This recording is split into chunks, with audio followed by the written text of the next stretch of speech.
Audio book वाङ्मय 66 युग निर्माण योजना दर्शन स्वरूप व कार्यक्रम चैप्टर 6 पार्ट 81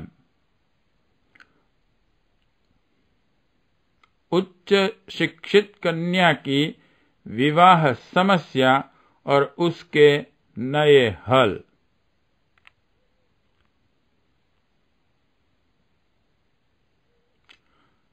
मानव जाति का उज्जवल भविष्य नारी का स्तर ऊंचा उठाए जाने पर निर्भर है।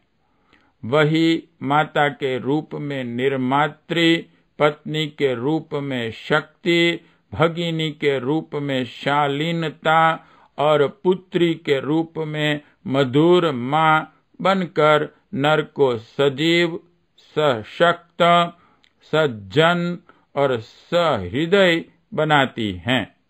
नारी की प्रस्तुत गरिमा जागृत करने के लिए उसकी अलौकिक विशेषताओं और विभूतियों को जगाया जाना आवश्यक है। इस जागरण का प्रथम सोपान शिक्षा है। यों आज की शिक्षा के साथ कितने दोष दुर्गुण भी जुड़ गए हैं और उनसे सतर्क रहने की आवश्यकता है। पर इतना सब होते हुए भी शिक्षा के बिना कोई गति नहीं। शिक्षित नारी में भी दोष होना संभव है, पर समग्र रूप से नारी को विकसित करने के लिए शिक्षा की उपेक्षा करके नहीं चला जा सकता। नारी शिक्षा एक ऐसा तथ्य है जिसकी उपेक्षा नहीं की जा सकती। प्रगति के द्वारा उसके बिना अवरुद्ध ही बने रहेंगे। जीवन विकास की आवश्यक जानकारी, गृहस्थ संचालन की क्षमता और पारिवारिक तथा सामाजिक जीवन को सुसंपन्न बनाने के लिए जिस बौद्धिक कुशलता की आवश्यकता है, उसके लिए शिक्षा अनिवार्य रूप से आवश्यक है। समय की पुकार है कि इस दिशा में लड़कों से भी अधिक अवसर लड़कियों को मिलना चाहिए। इसका एक कारण तो यह है कि अगला समय, नया युग नारी के नेतृत्व का आ रहा है। पुरुष ने अपनी उद्दंडता से समाज में दुष्टता को ही बढ़ाया है। नारी की करुणा और कोमलता को जब नेतृत्व का अवसर मिलेगा, तब सर्वत्र ममता और मानवता की धाराएं बहेगी और समस्याओं का हल जिसकी लाठी उसकी भैंस के आधार पर न होकर ममता और करुणा के आधार पर होगा। नारी में वे विशेषताएं हैं जिनके आधार पर वह हर क्षेत्र में कुशल नेतृत्व कर सकें। उसे अपना उचित योगदान दे सकने की क्षमता से युक्त बनाने के लिए शिक्षा का अधिकाधिक अवसर मिलना चाहिए।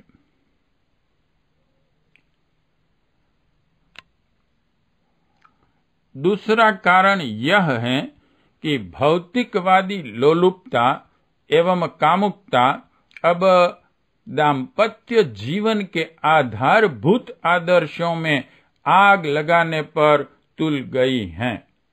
पत्नी व्रत धर्म एक मखौल बनता जा रहा है। कला के हर माध्यम ने जिन पैशाचिक वितृष्णा को जगाया है, उसने हर पढ़े लिखे लड़के को ऐसी स्थिति में डाल दिया है कि वह कभी भी पत्नी के साथ विश्वासघात करके उसे बीच भंवर में डुबो दें। ऐसे उदाहरण आंधी तूफान की तरह बढ़ते जा रहे हैं, जिससे यूरोप की तरह जल्दी जल्दी पत्नियां बदलने के शौकीनों ने अपनी धर्म पत्नी को निरीह और अनाथ बनाकर खून के आंसुओं से जिंदगी भर रोने के लिए विवश कर दिया। इस बढ़ती हुई दुष्प्रवृत्ति के दिनों में हर सयानी लड़की का भविष्य खतरे में है और उसे इस योग्य बनाया जाना चाहिए कि बीच नदी में धकेल दिए जाने पर भी वह तैरकर पार हो सके। तीसरा कारण यह है कि आज की महंगाई में एक सुखी और सुविकसित गृहस्थ संजोने के लिए केवल पुरुष की कमाई ही पर्याप्त नहीं, पत्नी को भी उपार्जन में योगदान देना आवश्यक हो गया है और यह कार्य केवल शिक्षित नारी ही कर सकती हैं। ऐसे असंख्य कारणों को देखते हुए हर अभिभावक का कर्तव्य है कि अपनी लड़कियों को उच्च शिक्षा दिलाने के लिए लड़कों से भी अधिक सुविधा उसे प्रदान करें। इस तथ्य को अनेक अभिभावक स्वीकार करते हैं और अपनी बच्चियों को पढ़ाते भी हैं, पर उस संदर्भ में उन्हें एक नई कठिनाई का सामना करना पड़ता है। अपने देश में रिवाज है कि कन्या की अपेक्षा वर अधिक शिक्षा वाला और अधिक आयु वाला होना चाहिए। इस मान्यता के अनुसार लड़की जितनी अधिक पढ़ती जाती हैं, उसी अनुसार से अधिक शिक्षित लड़के की जरूरत पड़ती है। पढ़े लिखे लड़कों का बाजार उनकी शिक्षा के हिसाब से महंगा होता जाता है और फिर क्रमशः कन्या के पिता का उतनी कीमत चुका सकना कठिन पड़ता है। दूसरी दिक्कत यह पड़ती है कि उच्च शिक्षा प्राप्त करने पर लड़का ढूंढते ढूंढते देर हो जाती है और बड़ी उम्र की लड़कियां को उनसे अधिक आयु के लड़के मिलने कठिन हो जाते हैं।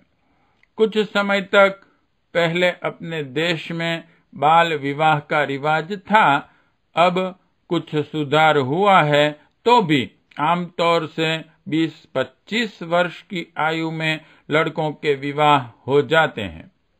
इससे अधिक आयु के कुंवारे लड़के जहां तहां ही देखे जाते हैं। बड़ी आयु के मिलते हैं तो 3-4 बच्चों के बाप विदुर होते हैं।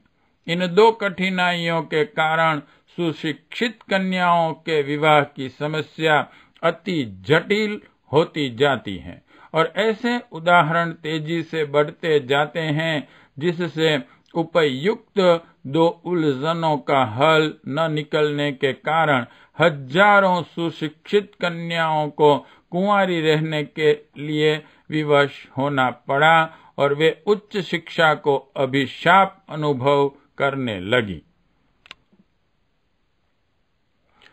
इस कठिनाई के डर से या तो लड़कियों को कम पढ़ा रखकर छोटी आयु में विवाह कर देना पड़ेगा या फिर कोई दूसरा हल निकालना पड़ेगा। विवेक की दृष्टि से कन्याओं को उच्च शिक्षा का अवसर मिलना नितांत आवश्यक है। किसी भी कारण उस अवसर को खोया नहीं जाना चाहिए। हमें उस दृष्टिकोण को बदलना चाहिए ताकि वे सुयोग्य सुशिक्षित कन्याएं प्राप्त कर सकें। इसके अतिरिक्त इस मूढ़ मान्यता को भी बदला जाना चाहिए कि कन्या से वर अधिक आयु का और अधिक शिक्षित होना चाहिए। इसमें कुछ तुक नहीं। सच बात तो यह है कि वधू की वयस्कता और परिपक्वता पर गृह व्यवस्था और सुयोग्य संतान का होना निर्भर है। वर की आयु इससे कुछ छोटी हो तो भी इससे कुछ बुरा प्रभाव नहीं पड़ता है। सामंतवादी युग में औरत को मारने, पीटने और पैरों तले दबाए रखने के लिए मर्द का बड़ा होना जरूरी था। अब वैसी कोई आवश्यकता नहीं रही। इसी प्रकार क्या शिक्षित वर से इतनी हानि हो सकती है कि वह कुछ कम कमाए? इसके अतिरिक्त छोटी आयु, कम शिक्षा के वर से दाम्पत्य जीवन पर किसी प्रकार का कोई बुरा असर नहीं पड़ने वाला है। अधिक पढ़ा, अधिक बुद्धिमान, अधिक समर्थ और अधिक कमाऊ वर जिस प्रकार से पत्नी के लिए लाभदायक हैं, उसी प्रकार अधिक वयस्क, अधिक शिक्षित और अधिक सुयोग्य और अधिक कमाऊ पत्नी का सीधा लाभ पति को मिलना चाहिए। कन्या को उच्च शिक्षा दिलाने के साथ साथ यह मनोभूमि भी हमें तैयार करनी चाहिए कि लड़की से कम उम्र और कम शिक्षा वाला लड़का ढूंढने में कोई ऐतराज नहीं होना चाहिए। लड़कों को यह बात सोचनी चाहिए कि अपने से बड़ी आयु और बड़ी शिक्षा वाली लड़की प्राप्त करना यह उसके गौरव, सौभाग्य एवं उज्जवल भविष्य का चिन्ह है। इसमें उन्हें अपनी हैटी नहीं, प्रतिष्ठा अनुभव करनी चाहिए। लड़की कुछ अधिक कमा सके और लड़का कुछ कम कमाए तो दाम्पत्य जीवन की एकता को देखते हुए इससे कुछ बनता बिगड़ता नहीं। दहेज में कोई रकम पाने की अपेक्षा सुशिक्षित, कमा सकने योग्य लड़की वह जायदाद है जो हर महीने ब्याज भाड़े की तरह आमदनी दे सकती है। कन्या की उच्च शिक्षा बढ़नी चाहिए, साथ ही उसके विवाह में उत्पन्न अवरोधों के ऐसे हल ढूंढे जाने चाहिए, इस प्रकार के दृष्टिकोण बरते जाने चाहिए जैसे कि ऊपर की पंक्तियों में सुझाए गए हैं। प्रश्न 1. मानव जाति का उज्जवल भविष्य नारी का स्तर ऊंचा उठाए जाने पर निर्भर है। 2. आजकल लड़कियों को शिक्षा दिलाना क्यों आवश्यक है? 3. आज का युवक अपनी पत्नी को किस प्रकार धोखा दे सकता है तथा इसका कारण क्या है? 4.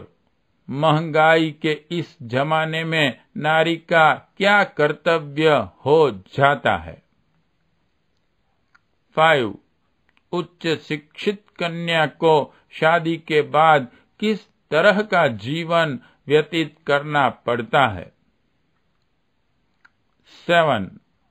नारी के नेतृत्व से समाज का क्या कल्याण होगा? 8.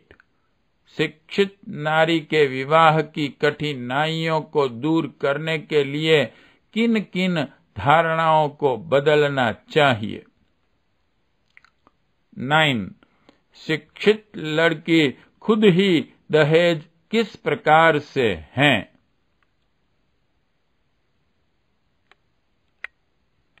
पाठ 81 समाप्त।